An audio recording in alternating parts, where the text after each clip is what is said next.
Well, well. Here we are. I guess when I started this podcast, I didn't really know what I was going to do with it, where it was going to go. I still remember, I'm going to cry already. I still remember recording my first episode in my bedroom. It was probably only about 7 weeks after we lost Milli. And I think for me, I recorded it because I just wanted to share her story and share what had happened to us. So many people were shocked and asking what happened. And I was like, I will just record it and then people can listen to it. I did my first one and Dylan had said to me, make sure it's under an hour because people won't listen if it's longer than that. And so my first one was 1 hour of her story. And then I did another episode of postpartum without a baby. And then I went on to interview him, and it just kind of went from there. And some of the episodes are 2.5 hours long. And I just learned that, we can't ever shorten a story. Anyone's story can go for as long as they, need it to be. And I guess this space ended up just being a safe space for people to share their story about their babies. And other people have found solace in that, in listening to stories that are similar to theirs, to not feel so alone. I've had midwives reaching out saying that they're learning more from our podcasts than they do in their training and on the job because, you don't learn how to handle baby loss or to help in the baby loss scene unless you go through it in terms of, they learn on the job.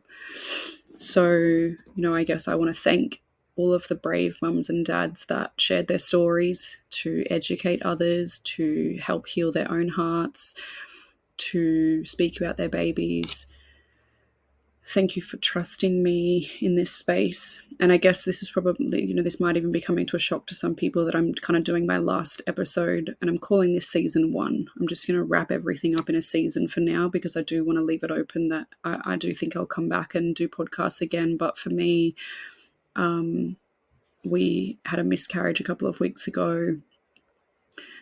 And even before we had the miscarriage, I was like, when I was pregnant, I was like, how can I sit in this heavy space of grief with these people whilst I'm carrying a baby? I didn't want to add more anxiety to myself. And then when I lost that pregnancy, if anyone's been following on social media, you'll know the journey, but, it was an IVF transfer. And then I remember the first episode I did after that loss, I was like, hearing of people that have gone through 3, 4, 5 losses, I just was staring at one stage at the screen, just thinking, oh my gosh, like when are we going to get our miracle and when are we going to get to bring home a baby?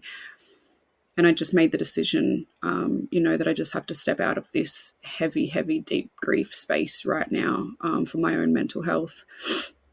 And so my thought is, wrap this up as season 1 and perhaps I'll come back in the future for a season 2 and it'll be more of a, a where are they now and a lot more stories with hope at the end of them of people that have gone on to have more babies. And also, even a couple of the episodes have had this in it where we hear of the beauty and the hope after loss. But more episodes maybe of what people are doing in the community, how we can be helped in this community, books that are out or, charities and things like that. So it's something that I'm just going to put on the back burner for now. But I wanted to share a couple of things. So we had 33 interviews in this season. There was 34 guests. So one of them was a couple and the rest were individuals. We had 3 men share their story, including my husband. We had 31 women. And then there's 4 episodes, including this one, which was just me sharing my own personal journey. We did a bonus episode partway through, which was like a lot of questions that people had. And it's funny because I can't even go back and listen to my own episodes. And I think part of it is I feel a little bit stupid in some of them.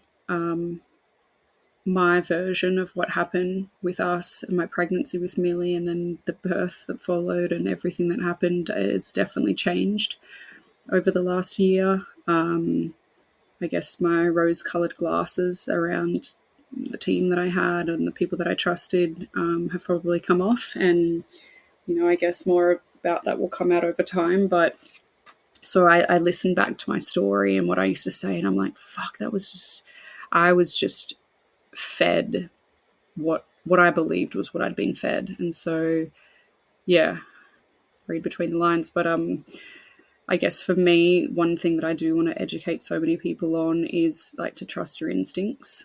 I trusted the people that I'd told what was going on with me. I never felt Milli kick. I never had a kick count.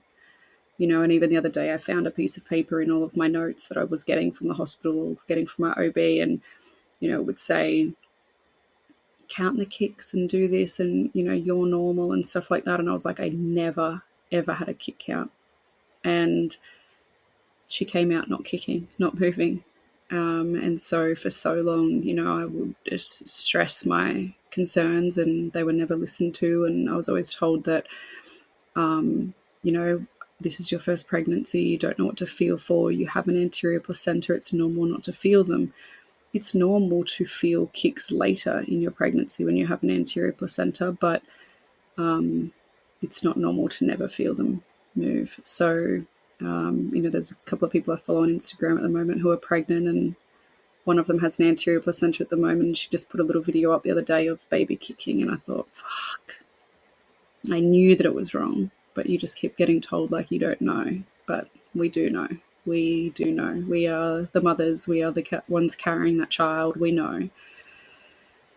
So anyway, we'll see what plays out there. But with all of the episodes that we've had so far, we've had 17,000 plays on Spotify, 624 followers on Spotify. On YouTube, we've had over 17,000 views. One of the videos had 209,000 views, which was a beautiful one that Dylan's cousin made for our journey of pregnancy with Milli and her little life. I think I just did an interview, my last interview just now, and I said something to her on there about private versus public, and I was so for the private system, and I wasn't for public because I'd had such bad experiences in previous years with public hospitals around my endometriosis and being gaslighted and not being listened to and all the things. But I don't think there's I don't think you can do private versus public. I think there's good and bad in both of them. I've never been against, well, I say I've never been against, medical professionals, but yeah, I was so gaslighted with my endometriosis surgery. I have notes from one of the hospital visits I had in 2021 that literally says abdominal pain due to excessive alcohol consumption post-miscarriage. So implying that I got drunk and was in pain and in hospital because I had a miscarriage, when only a year later I was diagnosed with stage 4 endometriosis, like deep infiltrated endometriosis. And if you see the photos of what my insides look like from that surgery, I was not in pain in hospital from drinking too much post-miscarriage. So my faith in medical professionals was wavered back then, and I just thought that was a public system. And now to have something happen to my baby, birth such an unwell child that it was not diagnosed in utero from the private system, it's like, fuck. It's so hard to trust again, right? But yeah, I've learned so much from doing this podcast, and I wouldn't have learned so much. I wouldn't have had my rose-colored glasses taken off. I wouldn't have had so much healing in the last 11 months.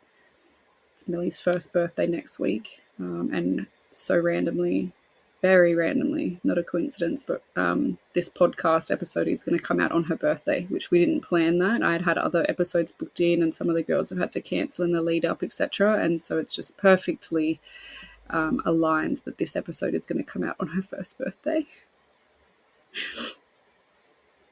So, I just want to honor my girl, and I love that I got to make this podcast in her legacy, and I just have been able to talk about her so much with all of you and share her story and share her with you all. And yeah, I've learned so much, and I wouldn't have learned all the things that I've learned about the medical industry or about babies or about loss or about pregnancy if all of the people that came on the podcast weren't so brave. So I really am so grateful for that. For midwives and other medical professionals to reach out and say that they have learned so much from this podcast. They've even suggested that it be on in their curriculum, just like Australian Birth Stories podcast is, because there is no one talking about like what the grief looks like after we lose a child, what the experiences could be, how they could be better, how they were amazing. We talk so much about how amazing our last day was in the Mater with Milli because of the staff. They were so divine. And so I hope that we've portrayed that throughout all of the episodes. Another thing that was just said on the previous episode was she said, I know you talk about not being triggered by babies, and it made me realize, like, from what I talk about in my first episode to now, like just how much stuff has changed. And whilst there's things that I wasn't triggered about in the early stages of grief, and what I am triggered about now is so different. And so I guess if somebody's listening to this who's in those early stages of grief, just ride the wave. It's certainly a roller coaster, and things that do trigger you now may not trigger you later, and then new triggers will come up. And I guess we learn how to ride them. There's definitely been some really, really dark times in this whole journey. I think February was my worst month ever, my darkest time. We had Christmas, we had New Year's, we went up to Airlie Beach, which we'd been there the previous year, and we were supposed to have Milli there as a 5-month-old, and she was not, and that really, really rocked me. And then I had my birthday, and just not having my 38th birthday without my baby, and just still being, empty arms was really fucked, and I was really, really not good. I'm so grateful that I have Dylan. He's a phenomenal support. He's a beautiful man, and a great husband, and a great dad. And I was really down and out at that point, and I almost put myself into an institution. I was like, I just need to lock myself up to keep myself safe right now. But we had a trip to New Zealand booked for the following weekend, so I was like, well, if I go in now, that trip's not going to happen or whatever. But so I didn't, and we went on the trip, and I was really lucky that was like a real game changer for us and our marriage and my headspace and our relationship. So I'm super grateful for Deals. Just make sure there was nothing else. We obviously birthed Milli in July last year on the 14th. We spent 6 days in hospital with her, and we lost her on the 20th, and then we had her funeral on the 31st. We were told when we birthed her that I would not be allowed to fall pregnant for 12 months because although he said it did not affect my fertility, he cut my uterus in a T-incision to get her out. I don't know how that doesn't affect your fertility if you can't fall pregnant for 12 months. Obviously, so much I've learned on this podcast is that a vaginal birth, you can go ahead and be pregnant again not long later, but cesarean you cannot be, and a T-incision most definitely not. So I will never have vaginal birth. We'll always have a cesarean, and baby would probably have to come a little bit earlier because I won't be able to go full term. In January, I decided to get a second opinion. We have a new obstetrician. She is an MFM. I wish I knew that an MFM existed before. So they are someone who has done at least a minimum of 3 years extra training on top of obstetrics and gynecology. So they are maternal fetal medicine. They specialize in babies, not just in women and pregnancy. So it wasn't until I was in recovery and I asked the obstetrician a question about Milli, and he said, I don't know, I don't do babies. And I was like, okay, so somebody who takes care of you and the pregnancy doesn't know about what's inside. So that blew my mind. I'm really excited to be under her care. So she did say to us in January that we could fall pregnant sooner than the July. However, obviously are going to be high risk. So we had our IUD removed in the February, which I just always wanted to get that out because I hated having it after trying to fall pregnant for 2 years, having fertility issues, having stage 4 endometriosis. The last thing I wanted was to have an IUD. So we had that removed, and we obviously thought by now that we would be pregnant, but the journey has not been so easy. We've done 3 rounds of IVF. In the first round of IVF, we only got 2 embryos. We got them tested. They were both abnormal. So we got nothing from the first round. In the second round, we got 2 embryos back. We got them tested. One was abnormal, one was normal. And then we did a third round before we could transfer that embryo, just to try to get more embryo before we transfer. If we were successfully to fall pregnant, and say we have a 9-month pregnancy and then 12 months of healing again, I'm going to be almost 40 at that stage. So we needed more backup of embryos. We did the third round of IVF. We got 2 embryos. And whilst we were waiting for the testing to come back from them, we transferred the one normal one we had from round 2. We fell pregnant, and then we sadly miscarried. So in all of that, we were like, what the fuck? Like, where do we stand? What do we do? Like, we still don't have all of the answers for you. I wish I was doing this. I planned to record this podcast a few weeks ago, and I was so excited because I'm like, I'm going to be telling them I'm pregnant. We would have been 11 weeks pregnant at Milli's birthday next week. We were going to do a surprise gender reveal, because when you've done genetic testing on your embryos, they know the gender. They can't tell you the gender until you're 10 weeks pregnant or if you lose it. So, yeah, we were pregnant with another little girl. So far we've had 4 abnormal embryos and 1 fail. It was 3 girls and 2 boys. So, yeah, I guess some people don't find out those things. I find it, I guess, part of my healing process. I've written a little letter to each of them and said how much we love them and how much we wanted them and how much we still want them. And I think it's also, good information to know. It's not, genetically something that's happening to a certain gender. It's just happening. So most of our issues with the genetic testing has been chromosomes, which the only thing it can come down to is my age. So when we reach 35, we have less eggs as we get older. And I think the fucking biggest myth is like, you can keep having babies in your 40s. Yes, you can. Very rare and more risk. And, your eggs you're getting less eggs, the quality of them is less, and you've got more chance of chromosome issues. So, one of the biggest fucking fairy tales we're told when we're younger is that, people are having babies later in it, but no one talks about the fucking risks and how much harder it is. So Dylan and I don't carry any genetic disorders. We don't carry what Milli had. It's just,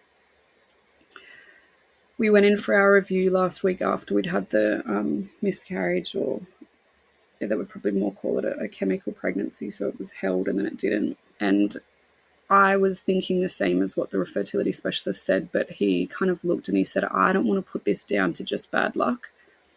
He said, you had a high HCG, you were pregnant, and then it was gone. And I said, do you think my endometriosis has come back? He said, I think we need to go in and have a look. So I had surgery just last Thursday. I've got 3 incisions. I'm still battered and bruised and bleeding. And they went in and they found that I did have stage 2 endometriosis back. My recovery has been nowhere near as bad as what the stage 4 was 2 years ago. That was fucking horrendous. And I think I worked myself up a lot to what this recovery was going to be like. I was very in a bad place, very emotional and very sad and kind of angry. But I guess the positive out of it is that we've learned. I've had 15 periods since my last surgery, and I've grown back at stage 2. So I'm either going to need to have a surgery every 2 years or every 15 periods. So what's that, a year if I'm not pregnant? A year worth of periods, it's going to grow back as stage 2, which is fucking crazy. It's an awful disease. It's painful. It causes fertility issues. It's just fucked. But I do hope that, after we had this surgery last time, I fell pregnant with Milli 4 periods later, so 3 months later.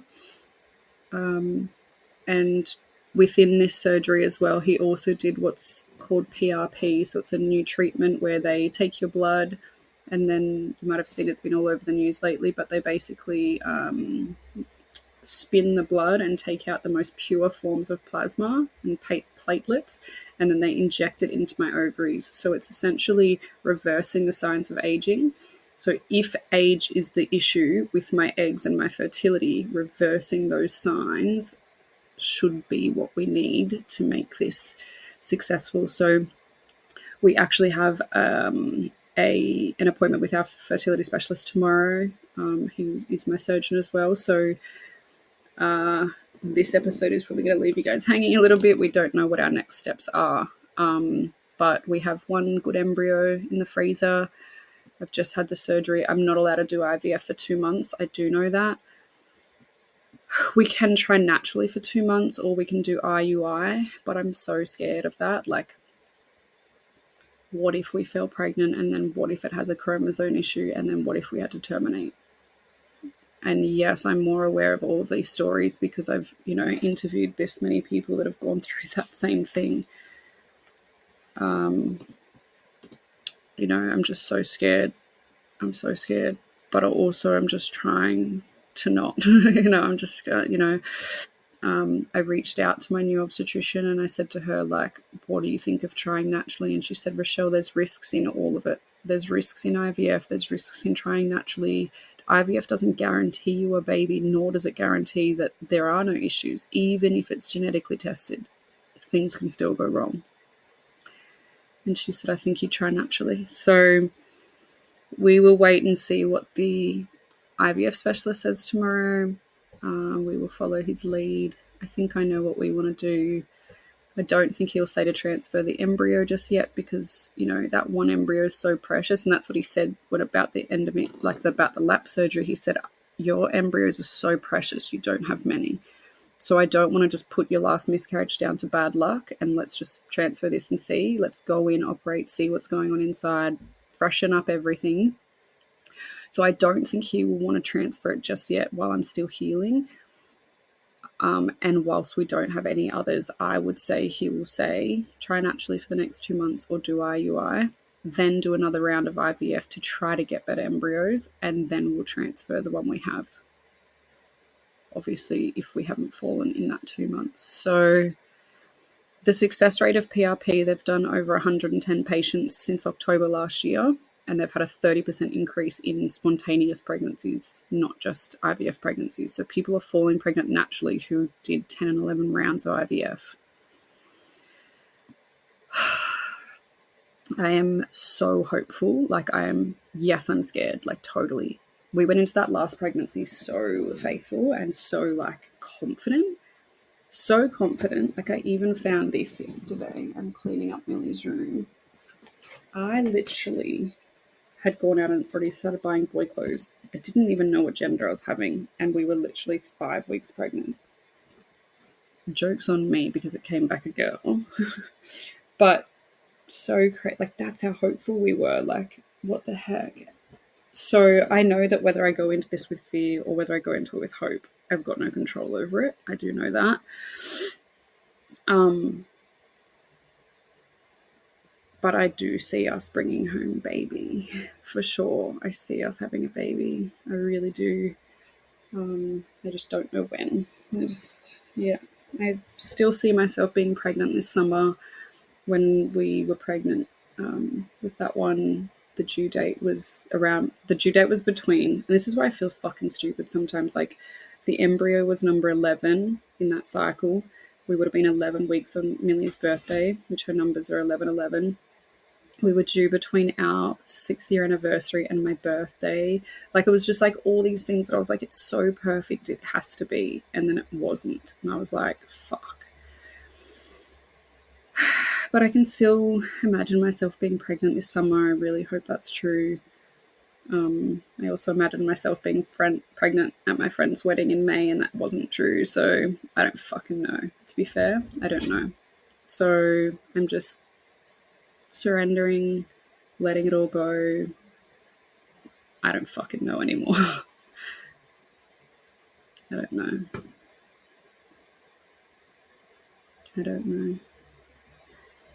But I guess, This can probably be a short and sweet video because I think most people following on Instagram and you probably know everything I've already said, but I just wanted to recap everything in one little EP and also, explain why I'm kind of putting a finale onto this season, which I never really, I never knew what we were going to do with the podcast. I never knew how long it would go for. I never knew where it would lead to. It has really been amazing and beautiful to see everyone's stories and to see, I just still getting messages all the time. I've just found your podcast. I'm in Switzerland and I'm an Aussie and I just love listening and hearing the Aussie accents. That makes her feel at home. And I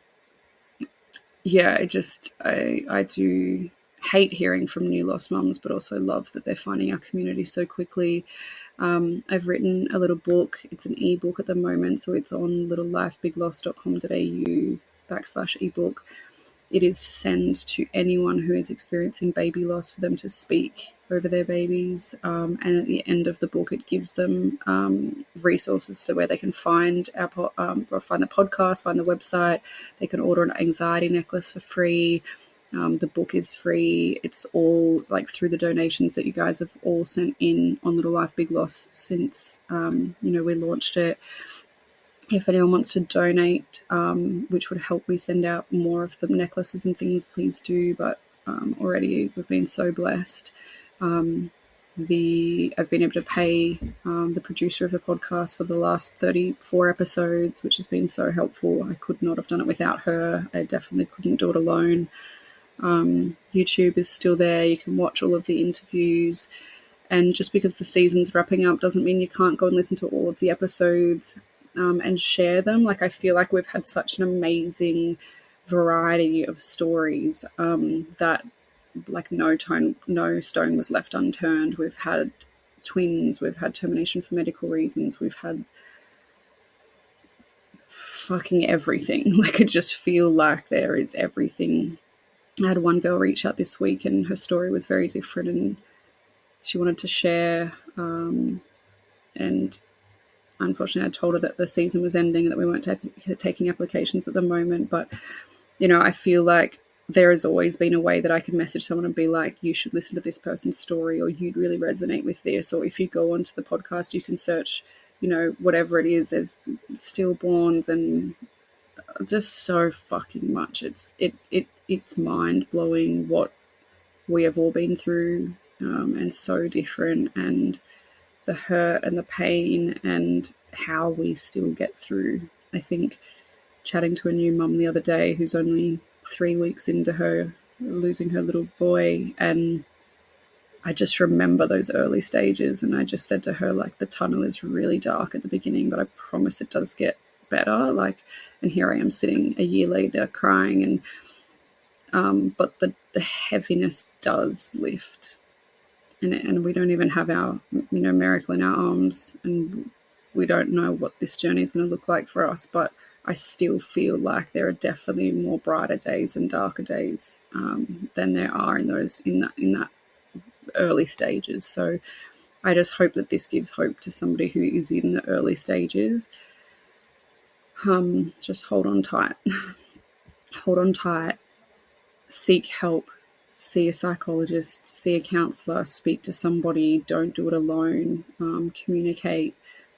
I'm surprised I survived this. I really am. I never, ever, ever, ever thought I would survive losing her, losing my child. I definitely had a feeling the week before I birthed her, and I just kept saying, I can't lose her. I will not survive this. If I lose her, I cannot. But here I am, 2 weeks out from her birthday, 11 days out from her birthday, actually, and I'm here. And it's been with a lot of work. So, yeah, if I can survive this, I promise you will survive it. I promise. So you can keep following on Instagram or Facebook, or if I have a meltdown and delete them at any time soon, the website littlelifebigloss.com.au will always be there, even if I have moments of Instagram solace.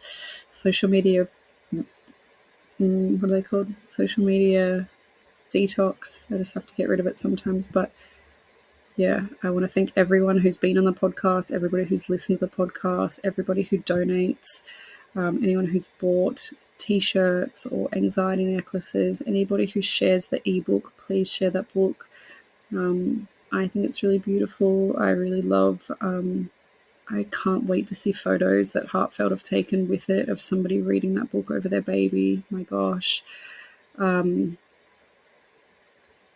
Yeah, I think that's all I needed to say.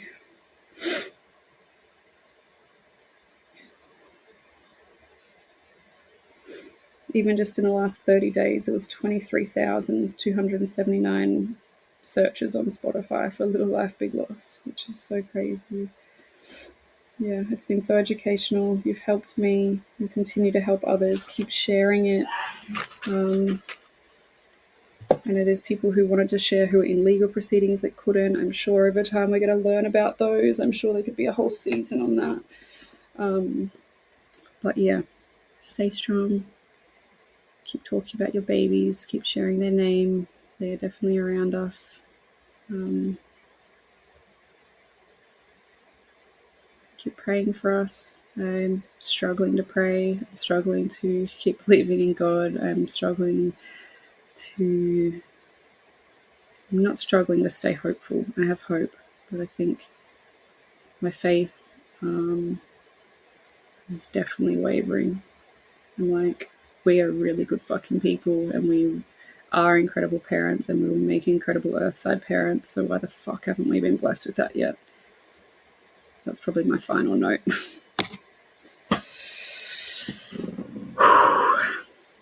Speak to you all soon. Thank you for supporting. Ciao for now. I love you, Milli. I love you, my little Bubba girl. Thank you for your legacy and for always being there for all of our episodes. And I am going to work on changing up your room this week. It's going to get a freshen up just like it would if you were here for your first birthday. I love you, my girl.